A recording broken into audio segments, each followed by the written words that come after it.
Hey everyone, my name is Sergeant Mushroom 92. I'm very new to creating content on YouTube. In fact, this is my first ever video. With that, please feel free to leave any feedback in the comments. Any help to improve my content would be greatly appreciated. Today I'm going to be taking out the Emil 1 in a battle that I had. Nothing spectacular by any stretch of the imagination, but I thought it was pretty good. So I want to share it. Now, I've made a little clip from a video that's not the Emil one, it's the T30, and I thought it was pretty funny. I added in some effects and some little cuts to a game called Gorn, which I feel just highlight the sort of funniness I felt of it. So anyway, we'll watch that first, and then we'll get on to the video.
Okay, so I hope you enjoyed that little clip as much as I did. I haven't ammo-racked a tank from full health in so long, but it is like the most satisfying thing in World of Tanks. Anyway, I'm going to do a little bit of commentary on this, sort of what I was thinking at the time. Now, as I said, by my standards, it's a pretty good game, I would say. However, if you're looking for something spectacular, like so Quickie Baby would put up, this is not it. So as you can see, I'm taking out the Tier 8 Swedish auto-loading heavy tank, the Emil 1, on a Malinovka encounter. I'm Tier 9, so not the worst matchmaking. Now, as you probably know, it comes with 12 degrees of gun depression and an awesome turret, so the best thing to do with this tank is take it into a nice hull-down location. So I decide, I have a look at it, I decide the hill around the was that D5 area, just overlooking the sort of lake in the middle there, is going to be the best place. I can use the hill and get my gun depression to work. Now, I make a sort of misplay there. I think that I'm going around the back of the mountain, I'm actually going around the front, so I very quickly correct that, and I spot the inevitable enemy scouts. Now, the HWK-12 is not unexpected, but the Object 432 was. So, I realized very quickly that I need to try and keep this guy down, so that he can't keep spotting the rest of my team. Now then I spot the not entirely unexpected Type 59 and Progetto 46. I get 2 nice shots into the Type 59, but I do take one in return for the Object 432. So I get a couple shots into him, and that lets him and the Progetto know that they cannot just freely sit on that hill and snipe, especially Type 59 with its poor gun depression. So I turn my attention back to the Object 432 and then I derp a shot into the ground. Don't know how I missed that one, don't ask. And that's when I take a shot from the IS-6. And I realize the only place that could have come from is the start of the hill.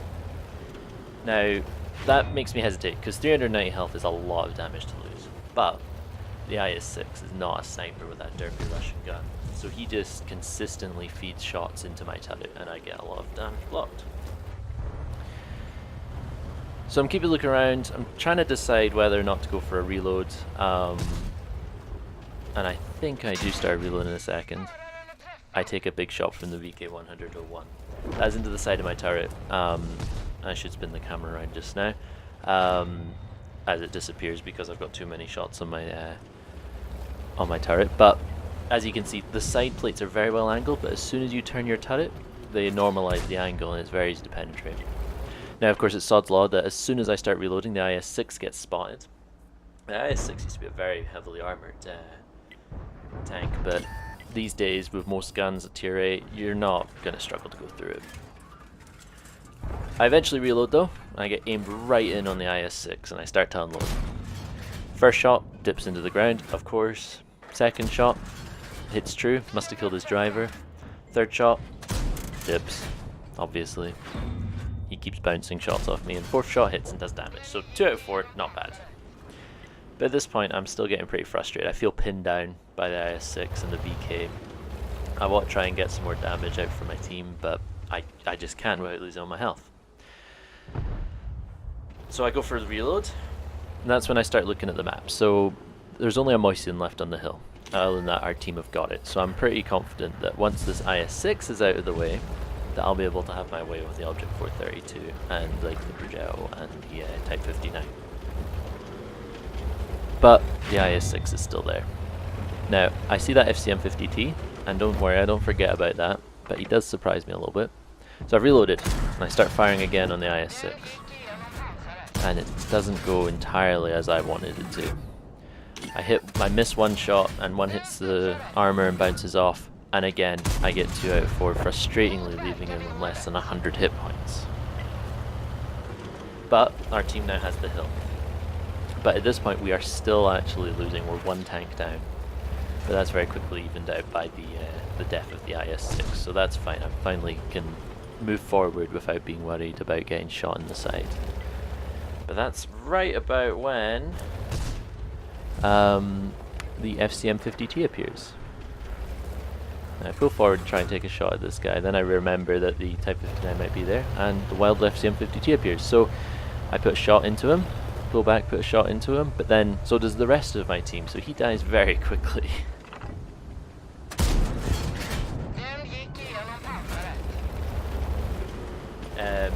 Now, I pull forward again, thinking finally it's time to take out the Object 432, but then a Type 59 appears again, and he doesn't seem to have done much since the start of the game, since I put that 2 shots into him. Takes my track off. The Object starts to pull forward a bit again, as I pull back. And this is where he tries to sidescrape against me. Now normally that probably would have been a good idea, but because we're so close, his cupola is a really easy shot.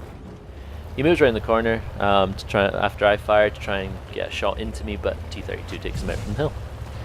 I move into position to try to get shots in cover from the Type 59, but our Borsig with his big derpy 150mm gun takes him out. Now at this point, as you can see, all the enemy are camping in those woods by the bottom of their side of the hill. And that's actually a not bad tactic. They can stay in cover and they can pick off people as they come down the hill. As you can see, they've already done that, and most of the tanks that were on the hill, about half of them, well 3 or 4 of them, have already died. And they remain unspotted. At this point in the game, I'm feeling like it's a pretty good game. I've got 1,000 spotting damage, 2,500 damage of my own. I've reloaded, and I'm just coming up to give some surprise butt sex, as Jingles would say, to this Stritzvang S1.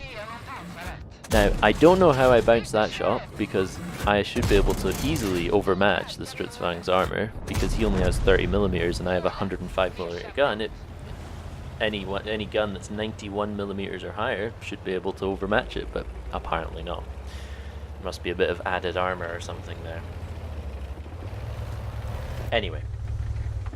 So so I've started reloading again. Now, I'm looking over here to see if I can spot anyone, get some more vision out for my team. I can't as it happens, but I'm also pretty safe from fire. So I move up to the next ridgeline whilst reloading.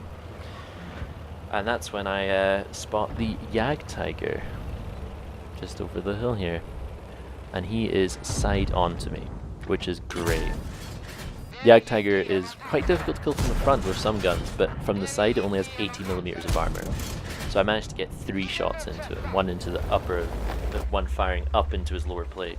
That brings me up to over 4,000 damage. That's what makes me think this is a pretty good game.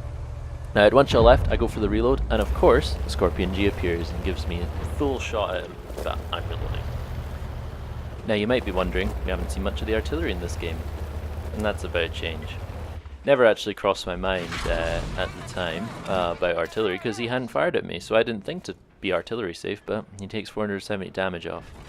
Now I heal my crew straight away to get my tracks back up and my reload done as quickly as possible because I want to get back into the game and get some damage.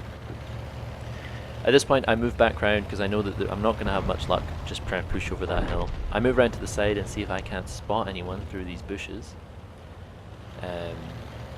Now bushes are an interesting thing. So I spot the 212A. Now you can see the bushes are opaque, but I pull back until they're not. Now the Borsig steals my kill there. I hesitate to say steal, I still got XP for it, but had I fired there, I would not have been spotted because the bushes were concealing me. However, if the bushes are clear as they are now, and I fire, I could be spotted. Now I'm looking over here to try and spot out the Scorpion and the Jagdtiger, but I don't see them. So I conclude that either A, it's safe, or B, they're hidden and I'm going to die. So I chance my luck. The game is pretty certainly won anyway, but I wanted to try and be a bit greedy. So I move up to this rock and I don't get spotted, my Sixth Sense doesn't go off, which is great, but I still dive into the cover, because Sixth Sense of course has a 3-second delay. So if somebody spots the Scorpion G, so I move out, take a shot. I realise that this could have been dodgy because I could have been shot by the Jagdtiger. I rush the first shot in a bit of greed, but the second shot I aim properly and it kills him. So now I move up to try and get eyes on the Jagdtiger. I'm heading to his last known position, and that's when he gets spotted to the right of me. But again, he's side on. So I get one good full damage shot into him, and the T-32 finishes him off. And that's it, we've won the game. So overall, a decent game if I do say so myself. I got my ace tanker, along with a high caliber for 4,619 damage dealt. Spotter for allowing my allies to cause over 1,000 HP to the enemy, Bruiser for damaging 5 modules of crew members, Shellproof for blocking more damage than the HP of my vehicle, and Fire for Effect for causing more damage to enemy vehicles than the HP of my vehicle, and quite a bit more in this case. I walk away with a massive 10,945 experience after the Gamescom 5x multiplier is added, and that is a huge boost towards me getting my Emil too. Unsurprisingly, I finished top on both damage and base XP. I take a profit of 42,479 credits, which is not bad for a non-premium tier 8. So anyway, I know this game is nothing special compared to the sorts of replays that some YouTubers put up, like Quickie Baby or Jingles. I'm not pretending it is something special. As I said, it's a game that I really enjoyed, so I want to share it. Feel free to give me any feedback on this. As I said, it's my first video, and I would like any sort of feedback to help improve this. If you did enjoy, I'm going to try put up videos as often as I can, you know, maybe once a week or so to start off with. So I mean, if you like this, please subscribe. I would really appreciate it.